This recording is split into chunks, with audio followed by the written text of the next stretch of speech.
Eu tenho um laudo agora da perícia do corpo do Adalberto. Eu já falei sobre isso, mas tem reportagem chegando agora. Nós temos um perito que está aqui no estúdio também para comentar esse laudo. O Adalberto, de acordo com o laudo, ele sim pode ter sofrido, pode não, ele sofreu um golpe aqui na traqueia e esse golpe pode ter sido provocado por um mata-leão. Ele morreu por causa desse golpe. Outra coisa extremamente importante para você que está chegando agora. O laudo disse que o Adalberto fez sexo antes da morte dele, pouco antes do assassinato. Isso justifica um monte de coisas. Para a polícia, é uma peça importante para entender esse quebra-cabeças. Vamos ver a reportagem primeiro? Documentos que são essenciais para esclarecer a morte de Adalberto. Não se descarta a presença de pelo menos uma ou duas pessoas ali que tenham feito aquilo. Tá? Se são seguranças, vigilantes, se são da manutenção, se houve ele entrou em uma briga depois que saiu lá do autódromo, né? Agora nós vamos detalhar cada um deles. O laudo toxicológico, por exemplo, indica que não havia álcool nem drogas no sangue. Nenhum tipo de substância química, veneno ou pesticida foi encontrado. Um dos laudos traz uma nova revelação. A de que Adalberto teve relações sexuais antes de morrer. O corpo apresentava sinais de congestão, excesso de gordura no fígado e autodigestão em alguns órgãos. O pulmão tinha sinais de asfixia. A escoriação no joelho aconteceu enquanto ele ainda estava vivo. Não houve nenhuma lesão vital na traqueia. O corpo foi encontrado em um buraco, em uma área de obras do Autódromo de Interlagos, Zona Sul de São Paulo, no dia 3 de junho. Havia muita terra e lama, mas Adalberto estava limpo, como se tivesse sido jogado. A polícia trabalha com a possibilidade de participação de mais de uma pessoa. Uma das linhas de investigação é de uma possível briga entre o empresário e um dos seguranças. Mas para confirmar essa hipótese, os policiais encontraram uma grande dificuldade. É que em apenas uma das empresas que presta serviço de segurança para o autódromo, 188 funcionários estavam trabalhando em esquema de rodízio. Os investigadores elaboraram um mapa com possíveis caminhos seguidos pelo empresário. Para a polícia, o carro dele estava em um estacionamento não oficial no cartódromo. A investigação aponta que Adalberto pode ter andado por estas áreas para ir até o carro dele. O corpo de Adalberto foi encontrado em uma área de obras. O mapeamento foi importante para fortalecer uma linha de investigação. Adalberto frequentava Interlagos regularmente e conhecia bem o local. A polícia acredita que ele pode ter sido morto justamente por ter entrado numa área proibida para cortar caminho até o estacionamento.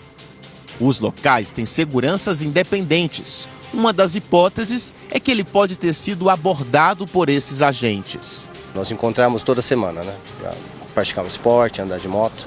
Fica difícil até imaginar, né? Tenta ver, a gente está vendo as evidências, estamos acompanhando e desde o início assim, a gente tem medo do resultado, né?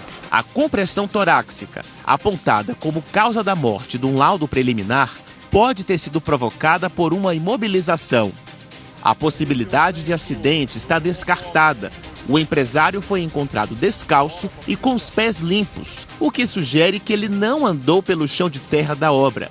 O amigo Rafael Aliste, que esteve com o empresário no evento, disse que os dois beberam cerveja e fumaram maconha. Agora nós vamos fazer uma linha do tempo do caso. O buraco onde o corpo foi encontrado tem 40 centímetros de diâmetro e 3 metros de profundidade. O corpo ficou preso entre as paredes, sem chegar ao fundo. Adalberto foi retirado do buraco à 1 da tarde do dia 3, terça-feira da semana passada, e encaminhado ao IML. Adalberto já estava desaparecido há 80 horas.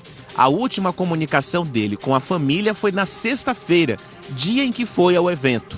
A polícia constatou que o empresário morreu de 36 a 40 horas antes do corpo ser encontrado, ou seja, das 9 da noite de domingo até a 1 da madrugada de segunda-feira.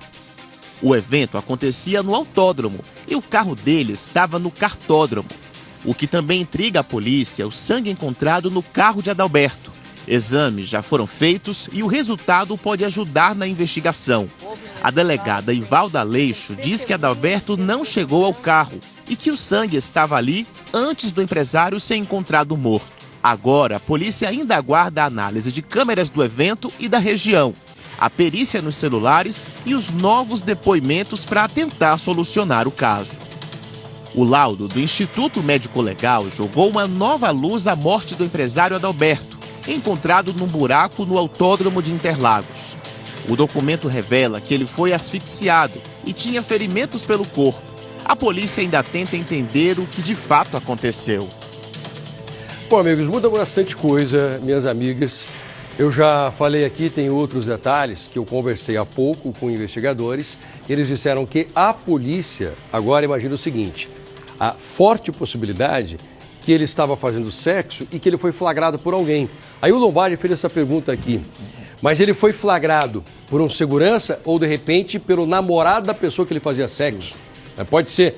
Nós jogamos essa pergunta também para os investigadores. E eles disseram, olha, existe essa possibilidade. Mas a mais forte, eles continuam acreditando que, na verdade, foi algum segurança que passou por ali e falou, ô, vem cá, que sacanagem é essa, velho?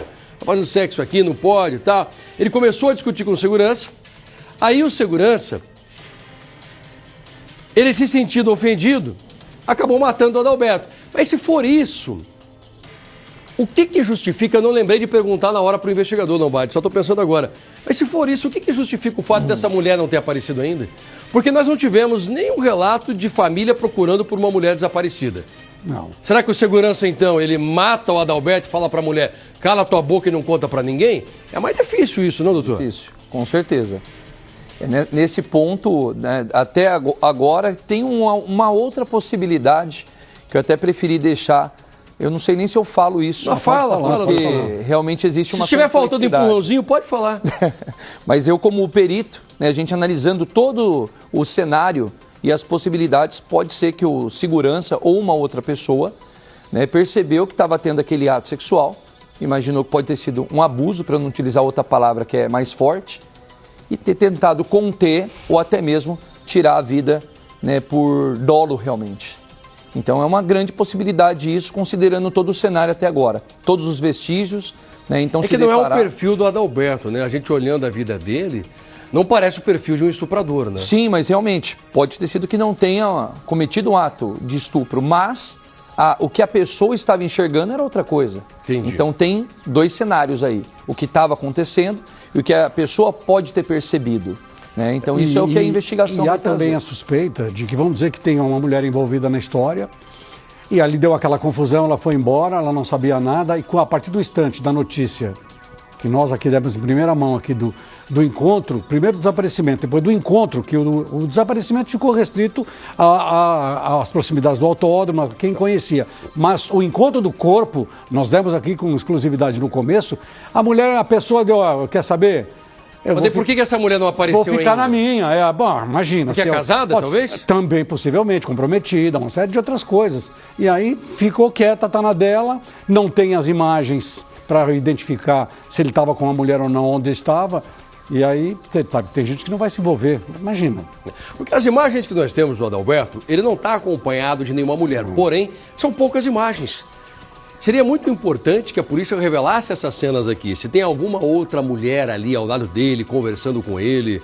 Nós tínhamos a esperança de que a família tivesse as senhas daquela filmadora que desapareceu, daquela câmera dele, que ele tivesse jogado na nuvem. Só que a esposa já tentou e ele não jogou as imagens na nuvem. Né? Se tivesse jogando, seria muito mais fácil. Então nós não temos essa filmadora e ela sumiu. Depois que sai esse laudo mostrando que o Adalberto fez sexo, fica a pergunta, onde é que está essa pessoa que fez sexo com o Adalberto? Por que ela não apareceu ainda? Ela é ponto-chave nessa história. Com certeza. Seria a mesma pessoa que matou o Adalberto? Se for a mesma pessoa, aí provavelmente é um homem. Porque um homem tem muito mais força para matar o Adalberto que um mata-leão. Uma mulher tem condições de matar? Tem, mas é mais difícil, doutor. Sim, mas existe a possibilidade também. Tem? Uma mulher que realmente conhece a técnica necessária, ela consegue, com certeza, fazer isso. Você veja que de repente faz curso de autodefesa. Sim. É técnica, não é nem força. É mais a técnica. Você vê que o leque está aberto, né? Tem muitas são as hipóteses. Doutor, uma outra dúvida aqui. É possível que uma mulher tenha dado nele um golpe de mata-leão e tenha machucado a traqueia, como o laudo mostrou, mas ele ainda vivo, ele sai correndo dessa mulher e cai no buraco? Sim, existe também uma outra questão científica que com certeza os especialistas já vão estar falando isso na internet. Então fale agora. Quando a pessoa ela entra em óbito, no momento que ela está tendo uma asfixia mecânica, ela pode urinar, defecar ou até mesmo ejacular. O Lombardi tinha falado isso antes do jornal. Lombardi, você tem uma experiência incrível, hein? Eu falei isso, né? Tem um do esfíncter, né? Então, ele falou isso aqui antes do jornal. Eu estava preparando essa pergunta, eu falei, Lombardi, eu quero que você fale então no final, que você faça essa pergunta para o perito. E você não tinha feito ainda, Lombardi. Não fiz ainda. Mas e o perito se antecipou. Sim, mas como é que é isso? Isso mesmo. É a reação do corpo, né? O corpo ele vai relaxar, literalmente, no momento que tem asfixia, num determinado momento. Primeiro ele comprime, então tem a parte da rigidez, e depois ele acaba relaxando. Então tudo que está dentro do corpo, pela pressão, vai fazer sair. Urina, fezes, sêmen.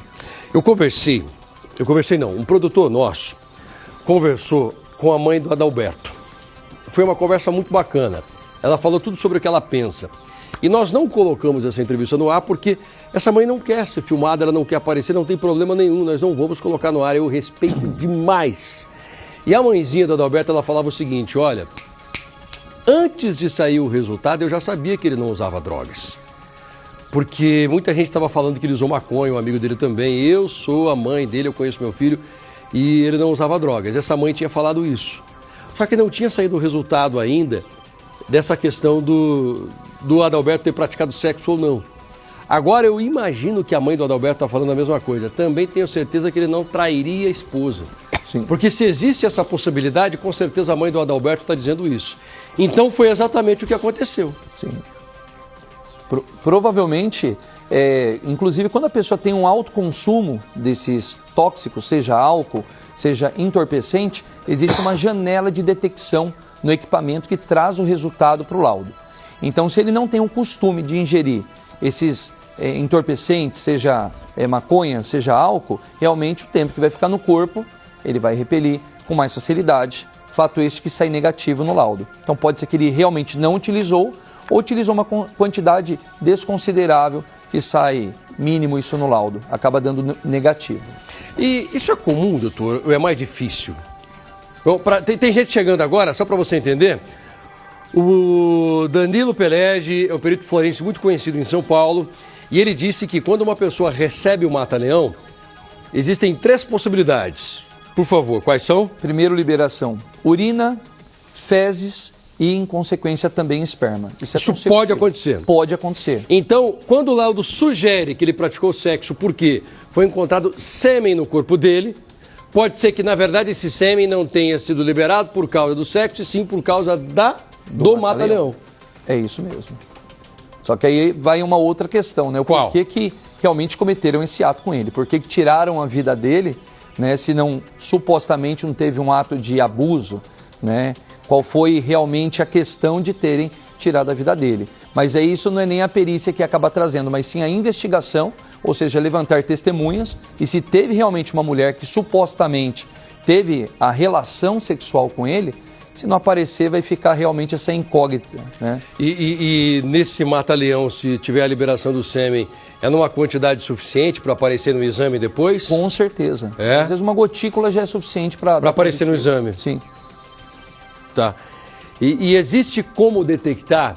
Existe uma diferença entre esse material genético ser liberado, essa quantidade ser liberada no ato sexual ou no golpe mata-leão, como o senhor falou, ou não? Em quantidade, é que aí eu sou químico, eu não vou ter capacidade realmente para responder bem tecnicamente. Mas o médico legista, ele consegue trazer essa informação. Porque o ato sexual, essa informação de ato sexual, não é também só em consequência da liberação de esperma, mas sim por outras questões físicas que pode ter aparecido no órgão genital dele. Uhum. Tá, bom, nós levantamos aqui então essa possibilidade e pode ser que ele não tenha então feito sexo. É possível. E o último detalhe da história, por que sem as calças e sem as meias? Qual que é o fetiche aí? Doutor, continua aí porque já tem mais pergunta vindo para o senhor, tá? Espera um pouquinho só.